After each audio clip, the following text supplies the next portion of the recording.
नमस्कार दोस्तों, मेरे मित्रों और सभी सहयोगी। कल 14 जुलाई 2023 को विधानसभा घेराव का कार्यक्रम रखा गया था। समस्त कर्मचारी जो अपने मुद्दे को लेकर शासन को अवगत कराए थे, बार बार निवेदन किए हैं, आवेदन भी किए हैं। आवेदन निवेदन क्रमशः करीब 4 वर्षों से होता आ रहा है। सरकार उनकी बातों को सुनने को तैयार नहीं है और ना ही सुनने के मूड में है।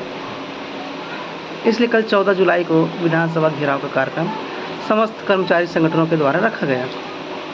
काफ़ी भीड़ भी देखने को मिली। माननीय अरुण साव जी भी समर्थन दिए। भाजपा पार्टी के सभी की ओर से समर्थन था, प्राय देखने को मिला है। परंतु माननीय मुख्यमंत्री जी मिलने के लिए समय नहीं दे रहे हैं, जबकि उन्हें पता है कि आगामी चुनाव सिर पर है और कर्मचारी का निर्णय उनके लिए घातक साबित हो सकता है। वो जान रहे हैं कि 15 साल बाद मौका मिला है और उन्हें कर्मचारी ही जिताए हैं और कर्मचारियों का बहुत महत्वपूर्ण योगदान है छत्तीसगढ़ में। परंतु देखिए, माननीय उप मुख्यमंत्री टी.एस. सिंहदेव जी भी अपनी कहीं न कहीं बातों से फंसते नज़र आ रहे हैं। उन्होंने कहा था कि हम सभी को नियमित करेंगे, परंतु अब क्या, उन्होंने एस्मा कानून लगा दिया संविदा स्वास्थ्य कर्मियों के NHM पे, जो नेशनल हेल्थ मिशन के अपने संविदा मित्र हैं। एस्मा लगाने से ये है कि वो अपने कार्य के प्रति मना नहीं कर सकते, उनकी बाध्यता है। तो उन्होंने सामूहिक इस्तीफा देने का निर्णय लिया है, जो न्यायोचित है। परंतु उनके द्वारा दमन करना ये तो क्रूरता है उनके शासन की। क्या उन्हें अभी अपनी सरकार नहीं बनाना है या किसी एक या दो पक्ष को खुश रख के तीसरे पक्ष को नाराज़ करके ही शासन करना है? उन्हें लगता है कि हम एक व्यक्ति विशेष या वर्ग को खुश रखेंगे और कर्मचारियों का दमन करेंगे इसी प्रकार से। तो मित्रों, ये सही नहीं है। आप प्रदेश के मुखिया हैं, हर एक जन, हर एक कर्मचारी आपका ही जन है, हर कर्मचारी आपका ही जन है। यदि वो नियमितीकरण मांगते हैं तो आप बात विचार कीजिए, विमर्श कीजिए, उनकी मांगों को सुनिए शांतिपूर्वक। क्या ठोस निर्णय लिया जा सकता है, वो आपके समान प्रशासन विभाग को सौंपा जाएगा। तो उनका निर्णय में आपका क्या निर्णय है, ये भी देखने को बचा है। परंतु आप कर्मचारी संगठनों से मिल ही नहीं रहे हैं, आप उनको एकदम से इग्नोर कर रहे हैं। अब वो इतना मजबूर है कि जल सत्याग्रह में आ गए हैं, आत्मदाह की चेतावनी दे रहे हैं। 45,000 अनियमित भाई बहन सामूहिक इस्तीफा देने के फिराक में हैं। इससे यही सिद्ध होता है कि इन 4-4.5 वर्षों में आपने कर्मचारियों के लिए नहीं किया है कुछ। आपने अनियमित कर्मचारियों के लिए कुछ भी काम नहीं किया है। सभी अनियमित कर्मचारी आपसे ही विचार कर रहे हैं या आवेदन निवेदन कर रहे हैं कि आप उनके लिए समय निकालिए, उनकी बातों को समझिए। मैं कहता हूँ, यदि उन्होंने 10 पॉइंट रखा है, आप उन 10 पॉइंट में से कितने पॉइंट को कर सकते हैं? बजट है नहीं है, ठीक है, वो भी ज़रूरी है, परंतु आप क्या कर सकते हैं या क्या नहीं कर सकते, ये विचार करना बहुत ज़रूरी है। आप प्रदेश के मुखिया हैं, आपने कहा कि NHM वाले हैं, 500 करोड़ रुपए की जो राशि आती है संविदा वालों के लिए, यदि हम उन्हें राज्य सरकार के स्थायी कर्मी बनाते हैं, 500 करोड़ का वित्तीय भार अलग से आएगा। ये पहले आपने नहीं सोचा था कि मैं सभी को नियमित करने का जो वादा कर रहा हूँ, उसके बाद आप वादा से विमुख हो रहे हैं। माननीय टी.एस. सिंहदेव जी, उप मुख्यमंत्री, आप कर्मचारी के पक्ष में थे, अब अचानक से क्या हुआ? या आप बोल रहे हैं कि एस्मा लगाया जाना उचित है? आम पब्लिक परेशान हो रही है। कर्मचारी भी आम पब्लिक है, कर्मचारी भी आपके छत्तीसगढ़ के कर्मचारी हैं। आप ये नहीं कह सकते कि आपको मैं एस्मा लगा दूंगा या ये वर्ग परेशान है, ये वर्ग परेशान है। नहीं, कर्मचारी भी आम जनता ही है, वो भी आपकी सेवा कर रही है, आपके सरकार के साथ आम जन की भी सेवा कर रही है। सेवा का उचित मूल्य दिया जाना सबका अधिकार है। आप सेवा ले रहे हैं, सेवा का उचित मूल्य देने में असमर्थ हैं, उनको भय है कि हमारा भविष्य क्या होगा।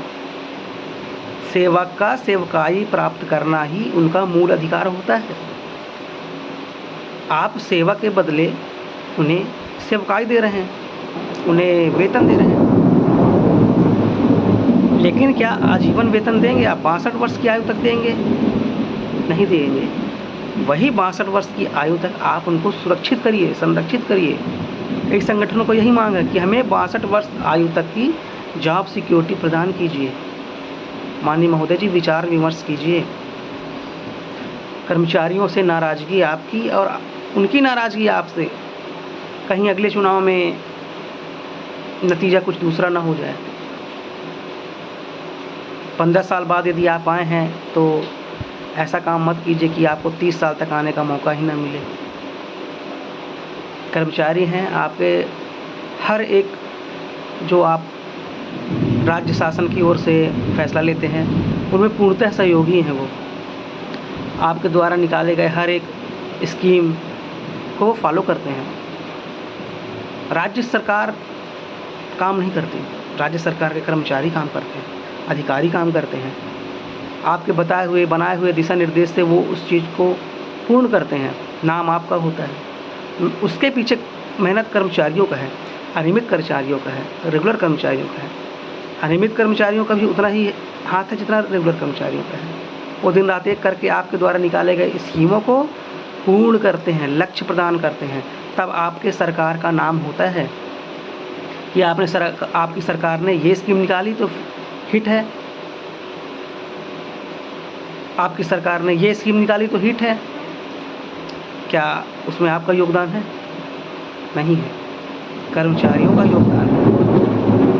कर्मचारियों के द्वारा ही आपके द्वारा निकाले गए सभी स्कीमों को वो आम जन तक पहुंचाने का कार्य करते हैं।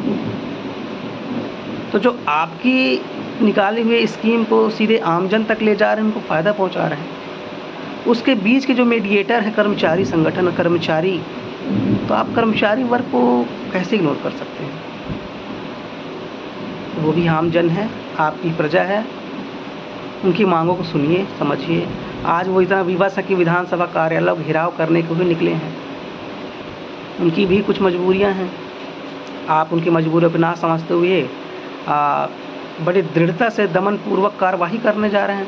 आप एस्मा कानून लगा रहे हैं, न्यायोचित नहीं है।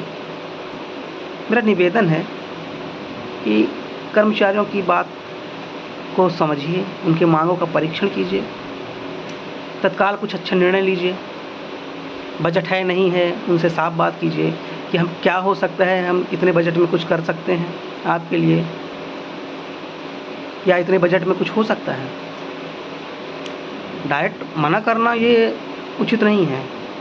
आपने तो कहा 10 दिन में नियमितीकरण कर देंगे, आपने सरकार बना ली, कर्मचारियों ने आपका पूर्ण बहुमत दिया, पूर्ण। अब आप उन्हीं कर्मचारियों से जिन्होंने आपकी सरकार बनाई, आप उन्हीं से वादा खिलाफी कर रहे हैं। सरासर गलत महोदय। कर्मचारियों की नाराज़गी आने वाले चुनाव में भारी पड़ सकता है। ठीक है, ये पार्टी नहीं कर पाई, इसका उचित फ़ायदा दूसरी पार्टी उठाएगी, क्लियर है। दूसरी नहीं तो तीसरी पार्टी उठाएगी।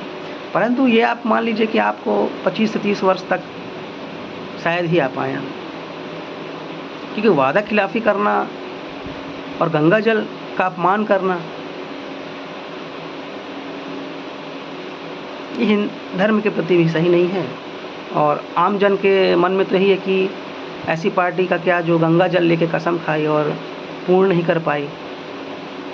या वादा-खिलाफ़ी कर रही, तो इस पार्टी के प्रति विश्वास रखना अब शायद उचित नहीं होना चाहिए। देखते हैं आगे क्या होता है, परंतु मेरा निवेदन तो यही है कि सभी का मांगों का परीक्षण कीजिए, जो उचित हो सके आप कीजिए। 10 मांग में से कम जो उचित है पहले वो तो कीजिए। ठीक है, सबसे पहले आप जॉब सिक्योरिटी प्रदान कीजिए, जो एक सबसे बहुत ज़रूरी है, चाहे वो कोई भी वर्ग का कर्मचारी हो। जॉब सिक्योरिटी बहुत ज़रूरी है। 62 वर्ष तक सभी की जॉब सिक्योरिटी कीजिए। जिनका पेमेंट श्रमिक दर पे हैं, कम से कम एक मुश्त वेतन की व्यवस्था कीजिए। एक मुश्त वेतन के साथ उनका भविष्य निधि कटे, उनको बीमा का फ़ायदा मिले। एक सुझाव मेरा ये है कि यदि अनियमित कर्मचारी का यदि सैलरी 12,000 है, आप 2 से 3,000 रुपये बढ़ाइए। 2 से 3,000 रुपये बढ़ाने के बाद जो आपका जीआईएस और बीमा का पैसा है, डायरेक्ट आप उसको इनडायरेक्टली अपने पास रखिए। कर्मचारी का बीमा भी होए और उनका जो सीजीपीएफ कट रहा है वो भी आपके पास सुरक्षा निधि के रूप में रहेगा। तो कहीं न कहीं ये एक सुझाव भी है कि आपको बजट भी नहीं लगना है, ज़ीरो बजट। आपका पैसा आपके पास, कर्मचारी को 62 वर्ष की आयु तक जॉब भी सिक्योरिटी मिल गई और कहीं न कहीं आप अपने जो वादे किए थे उसमें खरे उतरेंगे। परंतु दमनकारी नीति का उपयोग करना एक शासक के लिए अच्छा नहीं है। शासक प्रजा ही बनाती है और ताज भी छीनने का अधिकार प्रजा के पास ही होता है। तो यदि 15 साल बाद यदि मौका मिला है, मैं तो चाहूँगा कि आगे भी आप बने रहें और कर्मचारियों की सुने, आमजन की सुने, हर वर्ग की सुने। आपका कर्तव्य है, आपको सुनना पड़ेगा। परंतु दमनकारी नीति अपनाना उचित नहीं है। उचित नहीं है और ना ही उचित होना चाहिए। मेरा निवेदन है, कर्मचारियों को सुनिए, कर्मचारी संगठनों की मांगों का परीक्षण कीजिए। सभी कर्मचारी संगठन आपस में सामंजस्य बनाए रखें, एक दूसरे की बात सुनें, क्या अच्छा हो सकता है, क्या उचित हो सकता है, किस प्रकार दबाव बनाया जा सकता है, आगे की रणनीति के लिए विचार विमर्श कीजिए। दूसरे पार्टी के राजनेताओं से भारी बहुमत है और कर्मचारियों का विश्वास अब दूसरी पार्टी की ओर रुख कर रहा है। तो ये चिंतनीय है महोदय।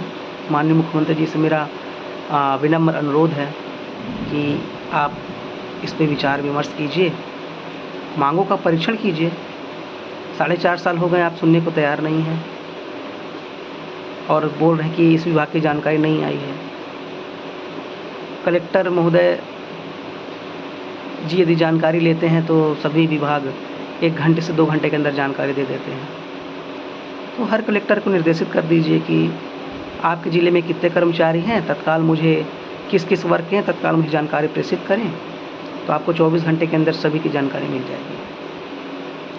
सभी को वेतन पेमेंट आहरित होता है, उसकी भी लिस्ट है आपके पास या विभाग के पास। तो कहीं न कहीं कर्मचारियों का डाटा नहीं है, ये बोलकर बैकफुट पर आ जाना ये उचित तो नहीं होगा। तो मेरा मानना यही है, मैं विनम्र अनुरोध करूँगा कि कर्मचारियों की सुने और उनकी मांगों का परीक्षण करना उचित है। बार-बार यही निवेदन पहले तो कर्मचारी निवेदन करता है, आग्रह करता है, आवेदन निवेदन होते रहता है। जब उनके आवेदनों पर विचार नहीं होता है तो 14 जुलाई का रौद्र रूप आपने देख लिया होगा। तो कहीं न कहीं कर्मचारी संगठनों में नाराज़गी बहुत ज़्यादा है। मेरा निवेदन यही है कि मांगों का परीक्षण किया जाए, उचित फैसला लिया जाए और आने वाले 15 अगस्त को एक अच्छी खुशखबरी सभी कर्मचारियों को मिलना ही चाहिए और देखते हैं आगे क्या होता है। सभी से मेरा अनुरोध है कि एकता बनाए रखें, सामंजस्य रखें और अपनी मांगों का परीक्षण करवाने जाने के लिए आवेदन निवेदन कीजिए। ठीक है मित्रों, जय जवाहर।